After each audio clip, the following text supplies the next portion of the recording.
പ്രധാനപ്പെട്ട ഒന്ന് മലയാള സിനിമയിലെ തിയേറ്റർ അസോസിയേഷൻ്റെ പുതിയ ഒരു സംരംഭം, ഒരു നന്മയുടെ സംരംഭം തന്നെ പറയാം. കാരണം വെച്ചിട്ടുണ്ടെങ്കിൽ ഇതിൻ്റെ നമ്മുടെ പ്രസിഡൻ്റായ ഫിയോക്കിൻ്റെ പ്രസിഡൻ്റായ വിജയകുമാർ വിജയേട്ടനോട് പ്രസംഗിക്കുകയുണ്ടായി, എന്നെക്കുറിച്ച് നമ്മളോട് സംസാരിക്കുകയുണ്ടായി. എന്തിനു വേണ്ടിയിട്ടാണ്? കാരണം ഫിയോക്ക് എന്ന് പറയുന്ന സംഘടനയ്ക്ക് ഷോ ചെയ്യാനോ അങ്ങനെയുള്ള കാര്യങ്ങൾക്കൊക്കെ ഉള്ള പരിമിതികളൊക്കെ ഉണ്ട്. അപ്പൊ കണ്ടുപിടിച്ച വിജയേട്ടൻ്റെ ഒരാശയം തന്നെയായിരുന്നു ഇത്. ഇന്നൊന്നിലേ തുടങ്ങിയതല്ല. ശരിക്കും ആദ്യമായിട്ട് എനിക്ക് തോന്നുന്നത് വിജയേട്ടൻ സംസാരിക്കുന്നത് ലിയോ എന്ന സിനിമ വിതരണത്തിനടുത്ത് തുടങ്ങാം എന്നുള്ള രീതിയിലായിരുന്നു. പക്ഷെ അത് സാധിച്ചില്ല. പിന്നീടാണ് നമ്മളൊരു ചർച്ചകളും കാര്യങ്ങളും ഒക്കെ വന്ന സമയത്ത് ജനറൽ ബോഡിയിൽ വെച്ച് അങ്ങനെ ഒരു തീരുമാനം പറയുകയൊക്കെ ചെയ്തു. ഭക്ഷണം കഴിക്കുന്ന സമയത്താണ് എൻ്റെ അടുത്ത് വിജയേട്ടൻ ചോദിച്ചത്, ദിലീപ്ജിയുടെ സിനിമകൾ എങ്ങാനും നമ്മൾക്ക് എങ്ങനെയാ? ഞാൻ പറഞ്ഞു, ഞാനിങ്ങനെ ആലോചിച്ചു കഴിഞ്ഞപ്പോൾ നമ്മൾ ഈ സിനിമ 10-21 വർഷമായിട്ട് നമ്മൾ ഡിസ്ട്രിബ്യൂട്ടേഴ്സ് മേഖലയിലുള്ള ആൾക്കാരാണ്. അപ്പൊ അത് കഴിഞ്ഞ് ഞാൻ ചെയ്യുന്ന സിനിമ ലിസ്റ്റിൻ്റെയാണ്. ലിസ്റ്റിൻ ഇന്ന് ഇവിടുത്തെ ഏറ്റവും വലിയ ഒരു നിർമ്മാതാവും വിതരണക്കാരനുമാണ്, തിയേറ്റർ ഉടമയും. അപ്പോൾ ലിസ്റ്റിൻ്റെ പടം എന്തായാലും വരില്ല ഇതിലേക്ക്. കാരണം ലിസ്റ്റിന് സ്വന്തമായിട്ടുള്ള പ്രസ്ഥാനങ്ങളുണ്ട്. പിന്നെ ചെയ്യുന്നത് ഗോകുലത്തിൻ്റെ പടങ്ങളാണ്. അപ്പം അതൊന്നും അടുത്ത് നമുക്ക് ഒന്നും ചെയ്യാൻ പറ്റില്ല എന്നുള്ളൊരു ചിന്തയിലാണ് ഞാൻ പറഞ്ഞു, വിജയേട്ടാ നമുക്ക് ഈ സിനിമ നമുക്ക് ചെയ്യാം എന്നുള്ള രീതിയിലാണ്. സത്യം പറഞ്ഞ തിയേറ്റേഴ്സ് അസോസിയേഷന്റെ വളരെ പിന്തുണയും, അതൊരു നന്മയ്ക്ക് വേണ്ടിയിട്ടാണ്. തിയേറ്റർ അസോസിയേഷന്റെ മെമ്പേഴ്സിന് തിയേറ്റർ അസോസിയേഷന് ഇരിക്കാനൊരു, അതിൽ മെമ്പേഴ്സിനൊക്കെ ഇരിക്കാനുള്ളൊരു സ്ഥലം, അങ്ങനെ ഒരുപാട് കാര്യങ്ങൾ, അതിൽ മെമ്പേഴ്സിനെ എത്രത്തോളം സപ്പോർട്ട് ചെയ്യാൻ പറ്റുമെന്നുള്ള കാര്യങ്ങളൊക്കെ ആലോചിച്ചിട്ടാണ് ഇങ്ങനൊരു. അല്ലാതെ മറ്റുള്ള പല ആളുകളും വേറെ രീതിയിലൊക്കെ വളച്ചൊടിക്കാനും പ്രശ്നം ഉണ്ടാക്കാൻ ശ്രമിക്കുന്നുണ്ട്. അങ്ങനെയൊന്നും അല്ല. ഒരു നന്മ മാത്രം കണ്ടാണ് പുതിയ സംരംഭത്തിന് തുടക്കമിട്ടിരിക്കുന്നത്. ഇന്ന് ഇത്രയധികം മാധ്യമ സുഹൃത്തുക്കളെല്ലാം ഇവിടെ വന്നിട്ടുണ്ട്. വലിയ സന്തോഷം. കാരണം എൻ്റെ ഇപ്പോഴത്തെ അവസ്ഥയൊക്കെ നിങ്ങൾക്ക് എല്ലാവർക്കും അറിയാം. കഴിഞ്ഞ 28-29 വർഷമായിട്ട് ഇൻഡസ്ട്രിയിൽ കൊച്ചു കൊച്ചു വേഷങ്ങൾ ചെയ്ത് ഇവിടം വരെ എത്തിയ ഒരാളാണ്.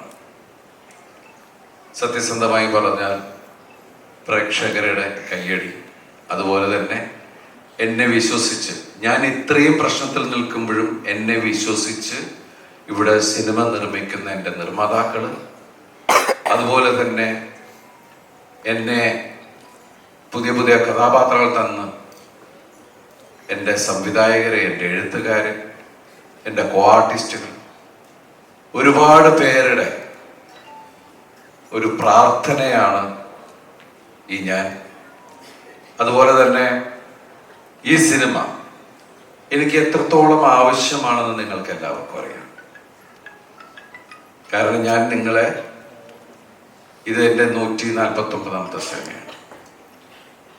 ഇത്രയും കാലം ഞാൻ ഒരുപാട് ചിരിപ്പിച്ചു. കഴിഞ്ഞ കുറച്ച് കാലമായിട്ട് ഞാൻ ദിവസം കരഞ്ഞുകൊണ്ടിരിക്കുന്ന ഒരാളാണ്. ചിരിപ്പിക്കാൻ ശ്രമിക്കുന്ന എനിക്ക് ഇവിടെ നിലനിൽക്കാൻ ഈ സിനിമ എനിക്ക് ആവശ്യമാണ്. കാരണം എല്ലാവരും പറയുന്നത് ദിലീപ് എന്റർടൈൻമെന്റ് ആണ്. ഞാൻ പല ശ്രമങ്ങളാണ് ആസ് എൻ ആക്ടർ, പല വേഷത്തിന് നമ്മൾ ശ്രമിക്കും.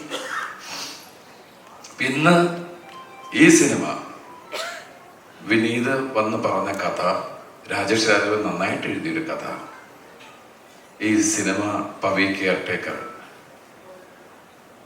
തിയേറ്ററിലെത്തുമ്പോൾ എൻ്റെ പ്രിയപ്പെട്ട പ്രേക്ഷകരെ വിശ്വസിച്ചുകൊണ്ട് മാത്രമാണ് വരുന്നത്. കാരണം ദിലീപിൻ്റെ സിനിമയിൽ നിന്ന് ഏറ്റവും വലിയ കമ്പനികളുടെ CEO ആണെങ്കിലും താഴെ നിൽക്കുന്ന ആളുകളാണെങ്കിലും ചായക്കടയിൽ ചായ അടിക്കുന്ന ആളാണെങ്കിലും പറയുന്നത്, അല്ലെങ്കിൽ ഏത് തരത്തിലുള്ള ആൾക്കാരും പറയുന്നത്, നിങ്ങളുടെ സിനിമകൾ കാണുന്നത് ഞാൻ കുറേ ചിരിക്കാനും ഒക്കെ വേണ്ടിയിട്ടാണ്, ഞങ്ങളുടെ സ്ട്രെസ് ഒഴിവാക്കാനാണ്. അപ്പോൾ തീർച്ചയായിട്ടും എനിക്ക് ആ കാര്യം പറയാം. നിങ്ങൾ ആഗ്രഹിക്കുന്ന, നിങ്ങൾ അങ്ങനെ എന്നിൽ നിന്ന് ആഗ്രഹിക്കുന്ന ഒരു കഥാപാത്രം തന്നെയാണ് വളരെ സാധാരണക്കാരനായ പവി കെയർടേക്കർ എന്ന ഈ സിനിമയിൽ ഞാൻ അവതരിപ്പിക്കുന്ന പവിത്രൻ. അതെനിക്ക് കൊണ്ടുവന്നു തന്ന എൻ്റെ പ്രിയ, ശരിക്കും പറഞ്ഞാൽ ഞാൻ വിനീത് നേരത്തെ പറഞ്ഞു, ഞാൻ വിനീതും തമ്മിലുള്ള കാര്യങ്ങൾ, ഞാൻ എൻ്റെ സഹോദരനോടുള്ള പോലെ തന്നെ വിനോദിനെ കെട്ടുകയറാറുണ്ട്, ചോദ്യങ്ങൾ ചോദിക്കാറുണ്ട്. പക്ഷെ എപ്പോഴും വളരെ ചിരിച്ചു നിൽക്കുന്ന മുഖമായിട്ട് തന്നെയാണ് വിനീത് എന്നോട് പെരുമാറിയിട്ടുള്ളത്. രാജേഷിൻ്റെ ഒക്കെ മെക്കിട്ട്, കാരണം ചിലപ്പോൾ നമുക്ക് ചില സംശയങ്ങൾ വരുമ്പോൾ നമ്മൾ ചോദിക്കാറുണ്ട്. അപ്പൊ അതുപോലെ തന്നെ മലയാള സിനിമയിലേക്ക് നമുക്ക് കൊടുക്കാൻ പറ്റുന്നത് എന്താ പറയാ, എൻ്റെ കൂടെ വർഷങ്ങൾക്ക് മുമ്പ് ഒരുപാട് നായികമാർ എൻ്റെ കൂടെ വന്നിട്ടുണ്ട്. അവരുടെ ആദ്യ നായകനാണ് ഞാൻ. അതുപോലെ തന്നെ മലയാള സിനിമയിലേക്ക് 5 നായകന്മാർ കൂടി പുതിയതായിട്ട് വരികയാണ്. ഇവർ 5 പേരും കഴിവുള്ളവരാണ്. അത് നിങ്ങൾക്ക് ഈ സിനിമ കാണുമ്പോൾ മനസ്സിലാവും. അതുപോലെ തന്നെ ഇതിൻ്റെ editor Deepu, music director Mithun ഇതിനു മുമ്പ് ചെയ്ത റോഷാക്ക്, മലയാളത്തിൽ ചെയ്ത സിനിമ റോഷാക്കാണ്. നമ്മളെല്ലാവരും കണ്ടാണ് ആ സിനിമ. അപ്പൊ അദ്ദേഹത്തിന്റെ കഴിവറിയാം. അദ്ദേഹം ചെയ്ത പാട്ടുകൾ നിങ്ങൾ കണ്ടു. പിന്നെ ഇതിന്റെ ക്യാമറമാൻ, രോമാഞ്ചത്തിന്റെ ക്യാമറമാൻ സനു തായർ. സനുവിന്റെ നല്ല വർക്കാണ്. സനു ഇവിടെ വന്നിട്ടില്ല. പിന്നെ ഇവിടെ ഇരിക്കുന്ന ജോണിനെ നിങ്ങൾക്ക് അറിയാം. എന്നെ ജോണിനെ കാണുമ്പോൾ എല്ലാവരും ചോദിക്കുന്നത് CID മൂസ സെക്കൻഡില്ലേ എന്നാണ് ചോദിക്കുന്നത്. അപ്പോൾ ജോണി ഇന്ന് മലയാള സിനിമയിൽ ഏറ്റവും കൂടുതൽ, കഴിഞ്ഞ ദിവസം ജോണി പറഞ്ഞ 140-150 സിനിമയൊക്കെ ആയിരുന്നു. ഈ കോവിഡിന്റെ ഇടയിൽ ഇത്രയധികം സിനിമ അഭിനയിച്ച ഒരു നടനെ ഞാൻ ഇന്നുവരെ കണ്ടിട്ടില്ല. അപ്പോ അതുപോലെ ധർമ്മജൻ. പിന്നെ ഇതിൽ വരാത്തൊരു വലിയൊരു നായികയുണ്ട്, രാധിക ശരത്കുമാർ. മാഡത്തിന്റെ രാധി ചേച്ചിയുടെ അവിടെ ഇലക്ഷൻ നടന്നുകൊണ്ടിരിക്കുന്ന, നാളെ ഇലക്ഷനാണ്. ഞാൻ വിളിച്ചിട്ടുണ്ടായിരുന്നു, എല്ലാവരോടും അന്വേഷണം പറയാൻ പറഞ്ഞു, എല്ലാ പ്രാർത്ഥനകളും ഉണ്ടെന്ന് പറഞ്ഞു. രാധി ചേച്ചി ഒരുമിച്ച് അഭിനയിക്കുന്ന 2ാമത്തെ ചിത്രമാണ്. രാമലീലന്റെ അമ്മയായിട്ടാണ് അഭിനയിച്ചത്. ഇതില് റിട്ടയേർഡ് SI മറിയാമ്മ എന്ന് പറഞ്ഞ ശക്തമായിട്ടുള്ള കഥാപാത്രമാണ്. അതുപോലെ ഈ സിനിമയിൽ ഒരുപാട് നിങ്ങൾക്ക് ഇഷ്ടമുള്ള ഒരുപാട് മറ്റു കഥാപാത്രങ്ങൾ എല്ലാവരും ഉണ്ട്. നിങ്ങൾക്ക് എല്ലാവരും ഇഷ്ടമാകുന്ന ഒരു സിനിമ തന്നെയായിരിക്കും. ഈ വേദിയിൽ എന്താ പറയാ, ഇവിടെ വന്നിരിക്കുന്ന എല്ലാവരോടും അത്രയധികം നന്ദിയും കടപ്പാടും അറിയിക്കുന്നു. ഈ സിനിമ 26 നിങ്ങൾ തിയേറ്ററിൽ തന്നെ പോയി കാണുക. ഇത് ശരിക്കും എൻ്റെയും ആവശ്യമാണ്. ഫിയോക്ക് എന്ന് പറഞ്ഞ സംഘടന ആദ്യമായിട്ട് സംരംഭത്തിലേക്ക് ഇറങ്ങുമ്പോൾ പൂർണ്ണമായിട്ടുള്ള പിന്തുണയും ഞങ്ങൾക്ക് എല്ലാവർക്കും ആവശ്യമാണ്. അതുപോലെ തന്നെ ഞങ്ങൾക്ക് ഏറ്റവും വലിയ സന്തോഷം, ഫിയോക്ക് എന്ന് പറഞ്ഞ സംഘടന ഞാൻ ചെയർമാനും ആന്റണി പെരുമ്പാർ വൈസ് ചെയർമാനായിട്ട് തുടങ്ങിയ ഒരു അത്രയും വലിയ കൂട്ടായ്മ തുടങ്ങിയ പ്രസ്ഥാനത്തെ ഗംഭീരമായിട്ടുള്ള ഒരു മുന്നേറ്റം, അതിന് ചുക്കാൻ പിടിക്കുന്ന ഞങ്ങളുടെ പ്രിയപ്പെട്ട പ്രസിഡന്റിനെ ഈ വേദിയിൽ ഞങ്ങളുടെ വിജയേട്ടനെ അനുമോദിക്കുകയാണ്. കാരണം അദ്ദേഹം എടുത്തപ്പോൾ പറഞ്ഞു, ജയകേട്ടൻ പറഞ്ഞു 7 വയസ്സേ ആയിട്ടുള്ളൂ.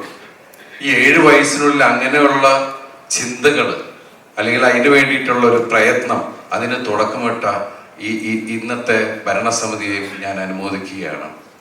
അപ്പോൾ തീർച്ചയായിട്ടും എല്ലാവരുടെയും കൂട്ടായിട്ടുള്ള പ്രാർത്ഥന, സ്നേഹം, പിന്തുണ എല്ലാം ഞങ്ങളോടൊപ്പം ഉണ്ടാവണം. അതുപോലെ തന്നെ ലാസ്റ്റ് മിനിറ്റിലേക്കാണ് പലരെയും വിളിച്ചിട്ടുള്ളത്.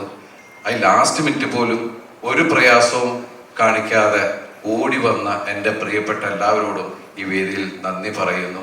വളരെ അധികം സന്തോഷം. സർവശക്തനായ ദൈവത്തോട് നന്ദി പറയുന്നു. Thank you. Thanks a lot. എല്ലാ പ്രാർത്ഥനയോടും കൂടി പ്രേക്ഷകർ അതുപോലെ പറയാൻ വിട്ടുപോയി, ഇതിന് എൻ്റെ കൂടെ നിന്നിട്ടുള്ള റോഷൻ ചിറ്റു, അതുപോലെ എൻ്റെ സഹോദരന്മാര് അനൂപ്, സുരാജ്, പിന്നെ എൻ്റെ ബാല്യകാല സുഹൃത്തായ KP വ്യാസനെ വരും. വ്യാസഭായി ഒരു കയ്യടി വാങ്ങിച്ചു പ്ലീസ്. ഞങ്ങൾ രണ്ടുപേരും നിക്രിട്ട് നടക്കുന്ന കാലം മുതലുള്ള സുഹൃത്തുക്കളാണ്. ഞങ്ങൾക്ക് രണ്ടുപേരുടെ മനസ്സിൽ സിനിമയാണ് ഞങ്ങൾ ഒരിക്കലും പറഞ്ഞിട്ടില്ല.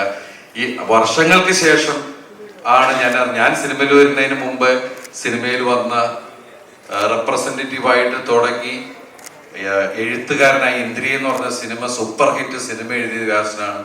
അതിനുശേഷം വ്യാസൻ സംവിധായകനായി ഇപ്പോഴും ആ പഴയ സുഹൃത്തായിട്ട് എന്നോടൊപ്പം നിൽക്കുന്ന വ്യാസനെ ഞാൻ ഈ സമയത്ത് അനുമോദിക്കുകയാണ്. Thanks a lot. എല്ലാവർക്കും ഒരുപാട് നന്ദി. താങ്ക് യു സോ മച്ച് ദിലീപേട്ട. ഇവിടെ ഒത്തുചേർന്നിരിക്കുന്ന എല്ലാവരുടെയും പേരിൽ ഒരുപാട് പ്രാർത്ഥനകളും ആശംസകളും